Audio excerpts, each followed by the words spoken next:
2024 లేదా 25లో డిగ్రీ లేదా బీటెక్ చదివారా? సాఫ్ట్‌వేర్ జాబ్ కోసం ఎదురు చూస్తున్నారా? అయితే కోడ్ జ్ఞాన్ 100 డేస్ కోర్సులో చేరండి. జాబ్ సాధించండి. నమస్తే, వెల్కమ్ టు సుమన్ టీవీ. నేను మీ యాంకర్ శ్రీ. రైట్ నో మనతో పాటు ఉన్నారు హైకోర్టు అడ్వకేట్ అలగిరి రవీంద్రనాథ్ గారు. ఇటీవల కాలంలో ఎంతో మంది విడిపోవడానికి అనేక రకాల కారణాలు అయి ఉండొచ్చు. కానీ ఎక్కువగా మనము సోషల్ మీడియా ప్లాట్ఫామ్లో ట్రెండ్ అయిన వర్డ్ ఏదైనా ఉంది అంటే గోస్ట్ లైటింగ్. అసలు ఈ గోస్ట్ లైటింగ్ వల్ల ఎంతో మంది భర్తలు అనేక రకాలుగా భార్యని హింసించడం మనం చూస్తూ ఉన్నాం. అంటే దానివల్లనే ఎక్కువ మంది కూడా డివోర్స్ తీసుకున్నారు అని కూడా వార్తల్లో మనమైతే వినడం జరుగుతూ ఉంది. ఇంతకీ ఆ గోస్ట్ లైటింగ్ యొక్క క్యారెక్టరిస్టిక్స్ అనేవి ఏ విధంగా ఉంటుంది, గోస్ట్ లైటింగ్ అంటే ఏంటి, వాటి గురించి క్లియర్గా మనకి ఇన్ఫర్మేషన్ ఇవ్వడానికి అలగిరి రవీంద్రనాథ్ గారు ఉన్నారు. అడిగి తెలుసుకునే ప్రయత్నం చేద్దాం. నమస్కారం అలగిరి రవీంద్రనాథ్ గారు. నమస్తే అండి శ్రీ గారు. ఈ టాపిక్ గురించి మీ దగ్గరికి తీసుకురావడానికి రీజన్ ఏంటి అంటే, ప్రతి ఒక్క దాంట్లో మీరు అంటే ఈ గోస్ట్ లైటింగ్ అంటే ఏంటి, ఇది ఎందుకు జరుగుతుంది, ఇలా చిన్న చిన్న విషయాలైనా కానీ చాలా ఎందుకు జరుగుతుంది, సమాజంలో ఇవి ఎందుకు ఎక్కువ అవుతున్నాయి అనే వాటి మీద మీరు ఎన్నో రకాలుగా వీడియోస్ అయితే చేయడం జరిగింది. ఎంతోమందికి అవేర్నెస్ని కూడా క్రియేట్ చేయడం జరిగింది. అసలు ఈ గోస్ట్ లైటింగ్ వల్ల ఎంతోమంది భర్తలు వాళ్ళ భార్యలను అయితే హింసించడం మనం వింటూ ఉన్నాం. మరి దానికి గల కారణాలు ఏంటి, అలా భర్తలకి ఈ ghost lighting mentality mind set ఉంది అని మనం ఏ విధంగా గుర్తించవచ్చు అంటారు సార్? ఇటీవల కాలంలో ఈ డివోర్స్ కేసెస్ అన్నవి చాలా వరకు పెరిగిపోవడానికి కారణం రకరకాల కారణాలు ఉండొచ్చు. సో ఇప్పుడు ఏంటంటే ఈ సైకో ఎనలిస్టులు, తర్వాత మానసికంగా ఉన్నటువంటి కొంత విశ్లేషణ బాగా పెరిగినటువంటి మోడర్న్ హీరో సొసైటీలో ఆ క్యారెక్టరిస్టిక్స్కి ఒక్కొక్క దానికి ఒక పేరు పెట్టుకుంటూ వెళ్తున్నారు. నేను కాస్త వివరించే ప్రయత్నం చేస్తాను. ముఖ్యంగా భార్యాభర్తలు చాలా అన్యోన్యంగా ఉంటారు. ఒకరిని విడిచిపెట్టి ఒకరు ఉండలేనంత ఆప్యాయతతో ఉంటారు, ప్రేమతో ఉంటారు, మంచి రిలేషన్ కలిసి ఉంటారు. ఈవిడ అనుకుంటారు, నా భర్త నేను తప్ప ఈ ప్రపంచంలో ఎవరూ లేరు, నన్ను ప్రేమిస్తున్నట్టుగా వేరే ఇంకెవరిని ప్రేమించట్లేదు నా భర్త అని ఈవిడ ఆ రకమైనటువంటి ఒక వ్యామోహంలో ఉంటుంది. కానీ ఇలాంటి రిలేషన్షిప్లో అంటే ఒక మంచి ఆప్యాయత, అనురాగం ఉన్నటువంటి సందర్భంలో సడన్గా వన్ ఫైన్ డే భర్త కనిపించకుండా వెళ్ళిపోతాడు. ఎటు వెళ్ళిపోతాడో తెలియదు, కాంటాక్ట్ ఉండదు. ఫోన్ చేస్తే రింగ్ అవుతుంటుంది కానీ కాలికి లిఫ్ట్ చేయడు, సమాధానం కూడా ఉండదు. మెసేజ్ చేస్తే మెసేజ్కి కూడా రిప్లై ఇవ్వడు. పోనీ వాళ్ళ పేరెంట్స్కో తెలిసిన బంధువులను అడిగితే ఏదో జాబ్ చేస్తున్నాడండి, బట్ ఆయన ఎందుకో దూరంగా ఉండాలనుకుంటున్నాడని సమాధానం తప్ప తను ఈవిడతో కలిసి ఉండడానికి ఎప్పటివరకు బాగుంటాడు. ముందు రోజు గొడవ ఉండదు, ఎటువంటి మాట పట్టింపులు ఉండదు, ఏముండదు. హాలాసన్నగా డిసప్పేర్ అయిపోతాడు. అంటే ఆ అమ్మాయి యొక్క జీవితం అదృశ్యం అయిపోతాడు, ఆయన సడన్గా వెళ్ళిపోతాడు. ఈమె ఏదైనా ఇన్స్టాలో పోస్టింగ్స్ కానీ లేకపోతే ఇతరత్ర ఏమైనా సోషల్ మీడియా వేదికల మీద ఆవిడ ఏదైనా ఒక పోస్టులు కానీ రీల్స్ కానీ చేస్తుంటే వాటికి రెస్పాండ్ అవుతుంటాడు. చక్కగా ఇవి బాగున్నాయి అంటాడు, మంచి కామెంట్ చేస్తుంటాడు. కానీ ఈ పర్సన్ మాత్రం డైరెక్ట్గా ఆమెతో కలవడానికి ఇష్టపడ్డు, ఆమెతో మాట్లాడడానికి ఇష్టపడ్డు, ఆమెతో ఉండడానికి కూడా ఇష్టపడ్డు. ప్రత్యేకమైన కారణం అంటే ఏముండదు. ఎందుకు వెళ్ళిపోయాడో అమ్మాయి లైఫ్ నుంచి కూడా కారణం ఉండదు. కానీ కొద్ది రోజులు ఇలా కొద్ది రోజులు అడుగుతుంది, 2 నెలల 3 నెలల 6 నెలల 1 ఏడాది పాటు మళ్ళీ ఆల్ ఆఫ్ సడన్గా వన్ ఫైన్ డే సడన్గా వస్తాడు. సడన్గా వచ్చి మళ్ళీ ఇంతకు ముందు భర్తతో తన భర్త ఎలా ఉండేవాడో అంతే ప్రేమాభిమాలతోటి ఇంకా ఎంతో ప్రేమ ఉన్నట్టుగా ఎక్స్ప్రెస్ చేస్తూ మళ్ళీ ఎప్పట్లా కలిసిమెలిసి ఉంటాడు ఈ వైఫ్ తోటి. దీన్ని గోస్ట్ లైటింగ్ అంటారు. అంటే గోస్ట్ లైటింగ్ అంటే ఒక సడన్గా అదృశ్యం అయిపోవడం, ఒక దెయ్యం మాదిరిగా సడన్గా మళ్ళీ ఆయన కనిపించడం అనమాట. ఇది చాలా మందిలో ఇటీవల కాలంలో ఎక్కువ అవుతుంటుంది. ఈ 6 నెలల పాటు 3 నెలల పాటు 4 నెలల పాటు ఈయన కనిపించినంత కాలం కూడా ఈమెకి ఏం చేయాలో అర్థం కాని పరిస్థితి. ఇంకా పిల్లలు ఉంటే అది ఇంకా నరకయాతన ఇంకో రకంగా ఉంటుంది. కానీ పిల్లలు కూడా లేనటువంటి కుటుంబాల్లో వస్తే ఇంకా అమ్మాయి బాధ వర్ణాతీతంగా ఉంటుంది. ఎందుకు వెళ్ళిపోతాడో తెలియదు, ఎందుకు ఆలస్యంగా మళ్ళీ తన లైఫ్లోకి ఎందుకు వస్తాడో తెలియదు. వచ్చి మళ్ళీ ప్రేమగా ఉంటాడు. ఏదైనా ఎందుకు వెళ్ళిపోయారని చెప్పి పొరపాటున అడిగితే నీ వల్లే వెళ్ళిపోయాను, నువ్వు పెడుతున్న టార్చర్ని తట్టుకోలేకపోతున్నాను, ఆ వెళ్ళిపోయినట్టు ఎందుకు వెళ్ళిపోయిన విషయం మాత్రం దయచేసి అడగొద్దు అంటాడు. ఈమెమనుకుంటుంది, గట్టిగా అడిగితే మళ్ళీ ఎక్కడ వెళ్ళిపోతాడని భయంతో ఈమె అడగకుండా పోతుంది. ఇలాంటివి మధ్యతరగతి కుటుంబాల్లో, మిడిల్ క్లాస్ ఎంప్లాయీస్లో చాలా వరకు అనుభవిస్తున్నారు. నా దగ్గరకు వచ్చే కేసులు కూడా నేను చాలా వరకు చూస్తున్నాను.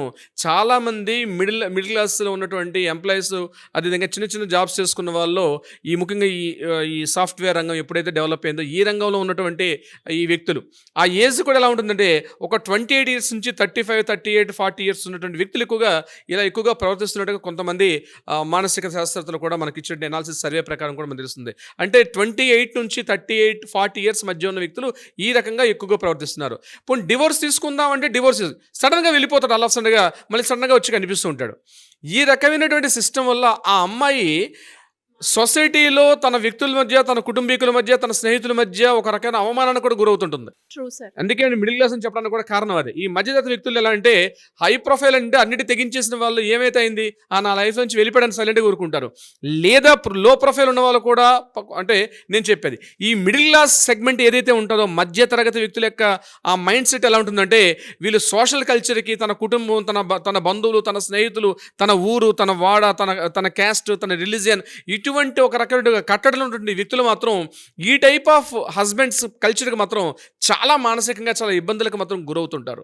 ఇదేమవుతుందంటే ఇలా వెళ్తూ వస్తూ వన్ ఫైన్ డే ఏం చేస్తాడంటే సన్నగా ఒక అడ్వకేట్ని సంప్రదించి లీగల్ నోటీస్ పంపిస్తాడు. ఇక నేను నీతో కలిసి ఉండడం లేదు అని చెప్పి ఒక డివోర్స్ ఒక నోటీస్ కూడా కోర్టు నుంచి సమన్స్ రావడం కానీ, లేకపోతే డైరెక్ట్గా ఒక అడ్వకేట్ దగ్గర నుంచి డివోర్స్ ఒక నోటీస్ రావడం కూడా జరుగుతుంటుంది.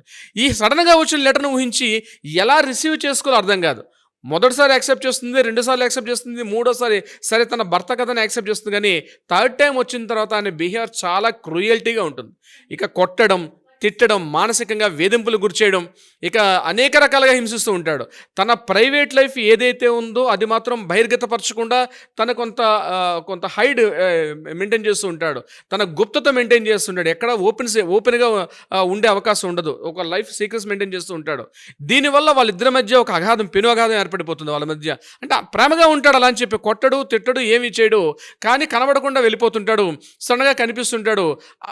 ఈ రకమైనటువంటి ఈ కల్చర్ ఇటీవల కాలంలో ముఖ్యంగా పట్టణ ప్రాంతాలు, నగర ప్రాంతాలు, హైదరాబాద్ లాంటి సిటీ ప్రాంతాలు ఇది ఎక్కువగా పెరిగిపోయింది. చివరికి ఏమవుతుంది, థర్డ్ డే నాడు ఫోర్త్ టైం అట్లా వెళ్ళిన సడన్గా వచ్చి ఒక డివోర్స్ నోటీస్ ఇష్యూ కూడా సడన్గా వస్తాయి. ఇటువంటి సందర్భంలో అమ్మాయి ఎలా ప్రవర్తించాలి, ఏం చేయాలి అర్థం కాదు. అంటే డివోర్స్ ఇవ్వాలా, కలిసి ఉండాలంటే ఎలాగ, ఆయన డివోర్స్ లెటర్ పంపించాడు. అసలు ఈ టైప్ ఆఫ్ దీంట్లో అమ్మాయిలు ఇటీవల కాలంలో గడచని నేను చెప్తున్నానండి, ఒక లాస్ట్ 4-5 ఇయర్స్ నుంచి ఈ రకమైన ట్రెండ్ అనేది బాగా ఎక్కువైపోతుంది. ఇలా అబ్బాయిలు ఎందుకు ప్రవర్తిస్తారు అనే విషయం మీద కూడా చాలా లోతైన విశ్లేషణలు కూడా చాలా జరుగుతున్నాయి. ముఖ్యంగా అబ్బాయిలు ఇలా ఎందుకు ప్రవర్తిస్తారు అంటే, తను పనిచేస్తున్నటువంటి తన వర్క్ ప్లేస్లో చాలా కారణాలు చెప్పుకుంటూ వస్తారు. ఫినాన్షియల్గా తన సొసైటీలో అనుకున్న స్థాయిలో ఎప్పుడైతే తను ఉండలేకపోతాడో ఆ విషయంలో కూడా కొంత ఇన్సెక్యూరిటీ ఫీల్ అవుతుంటాడు హస్బెండ్. ఇది నెంబర్ 1 పాయింట్. నెంబర్ 2, తన భార్య కన్నా వేరొక స్త్రీ అందంగా తన కలిగో లేకపోతే ఇతర వ్యక్తులు కలిసినప్పుడు వాళ్ళ యొక్క అట్రాక్షన్లో పడడం కూడా కొన్ని విషయాల్లో సందర్భిస్తుంది. మరికొన్ని విషయాల్లో పూర్ ఫ్యామిలీస్ నుంచి వచ్చినటువంటి అనేక ఆర్థిక ఇబ్బందుల్లో కలుగుతూ అందులో కష్ట నష్టాలు పెరిగి వచ్చిన వ్యక్తి హాలాసండగా తన ఒక కల్చర్ని చూసేటప్పుడు ఎలా బిహేవ్ చేయాలో తెలియక, ఎలా అడాప్ట్ చేసుకోవాలో తెలియక కూడా కొంత ఇబ్బందులు పడే అవకాశం ఉంటుంది. ఇలా రకరకాల కారణాలు ఉంటాయి. దీని అంతటికీ సొల్యూషన్ ఒకటే సిరిగారు. మ్యారేజ్ చేసుకోవాలి, 1-2 ఇయర్స్లో మ్యారేజ్ చేసుకోవాలి, 1 మంత్లో మ్యారేజ్ చేసుకోవాలి అనుకునేటప్పుడు ప్రతి ఒక్కరు కూడా ప్రీ మ్యారిటల్ కౌన్సిలింగ్ అనేది చాలా చాలా ఇంపార్టెంట్. కోర్టు నుంచి కూడా ఆర్డర్స్ వస్తున్నాయి. ఇటీవల మా అందరూ కూడా ఏం చెప్తున్నారంటే, అనేక విడాకుల కేసులు కోర్టులో బాగా పెరిగిపోవడం వల్ల కోర్టు నుంచి మా లాంటి అడ్వకేట్స్ కూడా కొన్ని ఆర్డర్స్ ఉన్నాయి. వీలైనంత వరకు కౌన్సిలింగ్ చేయండి. అంటే మన భారతదేశంలోని చట్టాల్లో ఒక చట్టం లేదు, ప్రీ మ్యారిటల్ కౌన్సిలింగ్ మీద ఒక చట్టం లేదు. అదే మీరు యూరోపియన్ కంట్రీస్లో తీసుకున్న, వెస్టర్న్ కంట్రీస్లో కొన్ని కంట్రీస్లో ఈ ప్రీ మ్యారిటల్ కౌన్సిలింగ్ మ్యాండేటరీ చేశారు. కానీ భారతదేశంలో దాంట్లో గవర్నమెంట్ జీవోస్ ఉన్నాయి కొన్ని విషయాల్లో. ఆ జీవోస్ ప్రకారంగా ప్రీ మ్యారిటల్ కౌన్సిలింగ్ అంటే అమ్మాయిని కూర్చోబెట్టి మాట్లాడడం, అబ్బాయిని కూర్చోబెట్టి మాట్లాడడం, వాళ్ళిద్దరిని కూర్చోబెట్టి మాట్లాడడం, ఆ తర్వాత అమ్మాయి యొక్క పేరెంట్స్ తోటి అబ్బాయితో కలిసి మాట్లాడడం, అబ్బాయి యొక్క పేరెంట్స్తో అమ్మాయిని కలిసి మాట్లాడడం, తర్వాత ఫైనల్గా వీళ్ళందరినీ కూర్చోబెట్టి మాట్లాడడం, ఫైనల్గా ఈ అమ్మాయి యొక్క క్యారెక్టరిస్టిక్స్ ఇలా ఉంటాయి, అబ్బాయి యొక్క పరిస్థితి ఇలా ఉంటుంది అని open to open in front of ఒక సీనియర్ అడ్వకేట్తో కూర్చొని మాట్లాడుకునేటప్పుడు ఓపెన్గా ఉంటుంది. కలిసి పెళ్లి చేసుకోవాలా, పెళ్లి చేసుకోకూడదా. మీరు పెళ్లి చేసుకునే ముందు జాతకాలు చూపించుకుంటారు, రకరకాల సంగీతాలని, రకరకాల పెళ్లి ఏర్పాట్లు చేసుకుంటారు. వాటి అన్నిటికన్నా ముఖ్యమైనది ఏంటంటే ఏంటంటే pre marital counselling is the very very most important. So pre marital counselling వల్ల డివోర్సులు జరగవా, జరుగుతాయా జరగని విషయమే నేను టచ్ చేసే ప్రయత్నం చేయట్లేదు. కానీ ప్రీ మ్యారిటల్ కౌన్సిలింగ్ వల్ల మధ్యలో ఉన్నటువంటి ఏదైతే సన్నటి తెర ఉంటుందో ఒక క్లారిటీ, ఎక్స్పెక్టేషన్తో, భారీ ఎక్స్పెక్టేషన్తో పెళ్లి చేసుకుంటారు. పెళ్ళైన తర్వాత ఇలా ఉండలేదు, తన ఆపోజిట్ పార్ట్నర్ ఇలా ఉండలేదని చెప్పి ఒకరి మీద ఒకరు దుమ్మెత్తి పోసుకోవడం, తర్వాత గొడవలు పడడం, ఇలా అనుకోలేదని చెప్పి తర్వాత బాధపడేది కన్నా అంత్య నిష్ఠూరం కన్నా ఆది నిష్ఠూరం, prevention is the better than cure. ముందుగా తెలిస్తే ఇలా ఉంటే వ్యక్తితో తను కలిసి ట్రావెల్ చేయొచ్చా చేయకూడదా అన్నది ప్రీ మ్యారిటల్ కౌన్సిలింగ్ మనం ఇవన్నీ కూడా క్లారిఫై చేసే అవకాశం ఉంటుంది. ఎస్పెషల్లీ గోస్ట్ లైటింగ్ అని మనం ఏదైతే మాట్లాడుకుంటున్నామో ఇది మాత్రం 100% కౌన్సిలింగ్ చేసే విషయంలో చేసేటప్పుడు మాత్రం డెఫినెట్గా క్లారిటీ వచ్చే అవకాశం ఉంటుంది సిరి గారు. సార్, మరి మీరు అన్నట్టుగానే ఇలాంటి సిచ్యువేషన్ ఇంకా ఎవరైనా కూడా ఫేస్ చేస్తున్నప్పుడు అంటే దాని స్టెప్ ఎలా తీసుకోవాలి లీగల్ పరంగా అనుకునే వాళ్ళు ఎవరైనా కూడా మిమ్మల్ని అప్రోచ్ అవ్వాలి అంటే ఏ విధంగా ఉంటుంది సార్? ఇమీడియట్గా మీ చేతిలో ఫోన్ తీసుకోండి, కింద స్క్రోల్ నెంబర్ని కాంటాక్ట్ చేయండి. కాల్ బిజీగా వస్తే వాట్సాప్ చేయండి. వాట్సాప్లో బిజీగా ఉంచిన మీ మెసేజ్ వాట్సాప్లో ఇవ్వండి. తప్పనిసరిగా మన లీగల్ టీం మీకు అప్రోచ్ అవుతారు. ముఖ్యంగా వివాహ సంబంధాలకు సంబంధించి, మ్యారిటల్ కౌన్సిలింగ్ సంబంధించి మీకు ఏదైనా న్యాయపరంగా ఒక సలహా సంప్రదింపులు కావాలన్నా లేదా న్యాయపరంగా పరిష్కారం కావాలన్నా తప్పనిసరిగా లీగల్ టీం ఇప్పుడు కూడా అందుబాటులో ఉంటారు సిరి గారు. Anyways, thank you sir, thank you so much. Thank you so much అండి, థ్యాంక్ యూ సో మచ్ సిరి గారు. సుమన్ టీవీలో మీ పర్సనల్ అండ్ బిజినెస్ ప్రమోషన్స్ కోసం కింది నెంబర్కి కాంటాక్ట్ చేయండి.